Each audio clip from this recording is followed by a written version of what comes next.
All right, we are live. Going to talk about who I think Chelsea will end up choosing as their first choice. Um, so right now, Chelsea are sitting at all right three. They're sitting at four options right now, in my opinion, three or four options. But I think it's down to the final two options. So we have Roberto Dezerbio, Dezerbio, former manager of Brighton, top four finish a couple years. He's coached in Europe and Champions League with Brighton last season or the season before. High praise from Pep. He loves Mikhailo Mudryk, possession-based coach manager. So that would be interesting to see as well. Thomas Frank, he's the second guy that was on the short list. Brentford's manager. Top finishes as well from him. I think he probably placed, I think it was eighth, seventh, which was their highest place in the Premier League. And I'm not gonna lie to y'all, Thomas Frank, in my opinion, is one of my favorites. I it's crazy to say out loud. I like the way Thomas Frank manages. They're um, his style of play is just very creative, counterattack heavy, pace heavy. Granted, I think if you want a system to be installed, I don't think you look at Thomas Frank. Um, Kevin McKinney, he is I can't say the word. Ipswich Town's manager, just promoted them to the Premier League. He was the assistant at Manchester United. Finished second in the championship this season. I think, in my opinion, he should be one. I think so. At the time of recording this, it's 11 o'clock Eastern Standard Time. There's reports. Let me get to the last one, then I'll come back to that. And then Enzo Marchetti, Leicester City's manager. They won the championship this season. He was an assistant at Manchester City. Obviously, he's learned under Pep. He plays a possession-based system, a really, really nice possession-based system. He led Leicester City back into the Premier League. So when I look at these four managers, I think, for one, Thomas Frank, I don't think he's done well enough in the Premier League for him to get the job.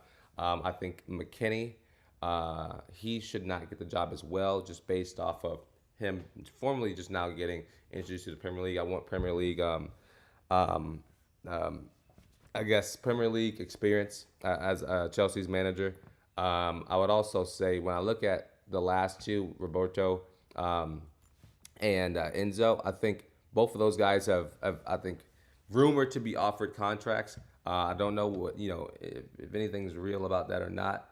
But I would say when I look at um, Roberto De Zerbi, I think he probably should get the job. There's reports that they offered him a 3 year with a 1 year option to come to Chelsea. Listen, I think it's going to be either of those two guys, Enzo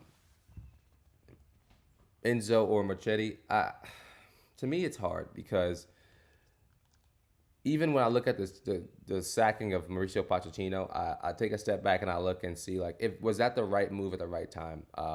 And I think there's two big reasons why we sacked Mauricio Pochettino. One, because he wanted to have control over transfers, or he didn't want, pretty much. I think the entire thing was he didn't want to sell. He didn't want to sell um, Conor Gallagher. And he wanted to continue to have him in the squad going after the summer. And he wanted an extension. He didn't want to play on an 11th month contract. He wanted an extension, and they just couldn't come eye to eye for that, and they couldn't agree on that. So that's the main reason why I think Poch was out of there. But when I look at De Zerbi, he has shown something of excellence when it comes to that Brighton squad. Him being able to develop his players, him being able to develop young players as well. He's shown that he can win Premier League matches. He's shown that he can, contend in the Champions League.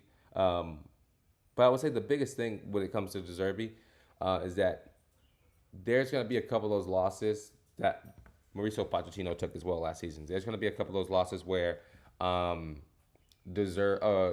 where Chelsea loses 5-1 to to United or to Arsenal or to City. That's what's going to happen with Deserve because we saw that happen at Brighton. Granted, if his team is switched on and if his team can completely figure it out, then he'll be fine.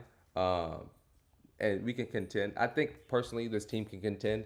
Um, but I just don't know what we're gonna look for. Hopefully, I think Chelsea's came out and said that in the next 24 to 48 hours, or at least by the end of the week, we should know who the manager is.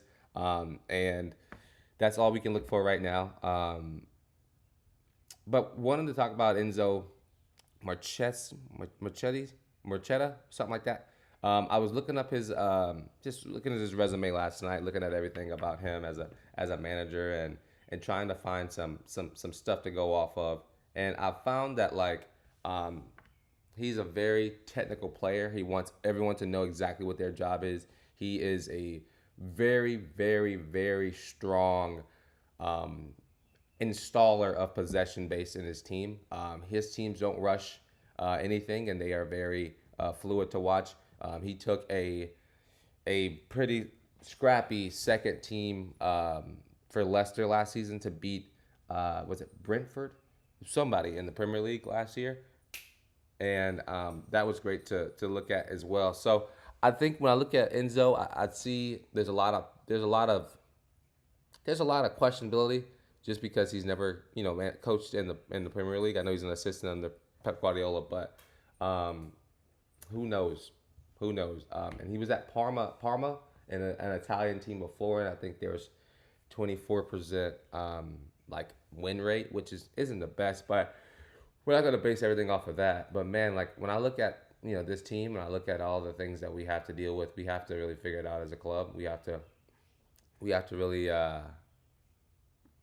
define ourselves as a top club. So hopefully we'll find out in the next couple of weeks or in the next couple of days who the manager is going to be. I saw there was another rumor that they offered Marchetti or Enzo a contract of a 2 year with an option for a third season. So you never know what's going to happen in the Premier League. You never know if what's real on Twitter and what's running around.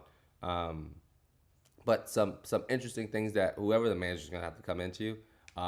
There's going to be a lot of players sold this summer, I think.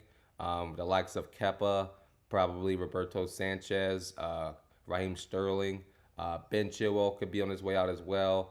Ian Matson, who's at Dortmund right now, he's going to probably be on the way out too, which understandable. And the question mark of these two players as well, Trevor Chalobah and Conor Gallagher, should they be sold next season or this summer or not? Should they stay or should they go? Because you never know. You never know who's gonna what the manager who's coming in is gonna want to bring with them, who we're gonna leave behind. You never know any of that stuff. So I don't know. And right now, I just think the problem is that we cannot play with 3 6s on the field. People are like Enzo and Caicedo can't play beside each other, but they 100% can. The problem is when Enzo, Caicedo and Connor are all on the field. Like that's the problem. That's when Chelsea does not have control. That's when they that have it all figured out, and I think that's a problem right there as well. So I'd be excited to see what the manager who's coming in does with that, and what they actually think can happen when it comes to that point. But so something that's going to be interesting to figure out no matter what happens is that the Euros are from June 14th to July 14th. Chelsea plays their first game in the international leg in Wrexham, or no, in the United States. They play against Wrexham on July 24th. That to me starts 2 weeks of just back to back to back to back games. This offseason is going to be very fast towards the end of July. We have on the 24th we have Wrexham. The 27th of July we have Celtic. The 31st of July we have Club America, and then on the 3rd we have Manchester City, and then on the 6th we have Real Madrid. And so that right there is all. That's what up, Hootie. That right there we have 5 games in 2 weeks. Like that's just not enough, in my opinion, for this team. Or that's not enough. That's too much for the offseason, in my opinion. So hopefully they can, bring the second and third team players into the squad. Make sure no injuries happen this summer. But the first Premier League game this season is going to be August 17th. That's going to be the opener there, and we have to figure that out. And so we also have the conference league or whatever it's called. We have that. First leg of that playoff is on the 22nd of August, and then the second game it's 3 days later, which is like it shows that the season's gonna be very fast and no joke. So 3 days later, we have the second leg on the 25th, and then we go from there. It's like it's gonna. Oh no, the 25th will be the second Premier League game, and then the 29th will be the second leg of that conference playoff or whatever it is. So hopefully we can definitely figure it out and generate a system that works for us. But man, I'm just excited to see what happens. My optimism is all over the place. I don't really know what's going to happen. I don't really know who's going to be the managers. So let me know what y'all think down below in the comments. I'm excited to hear you guys' opinion. But that's all I got for the day. Peace out. Appreciate it.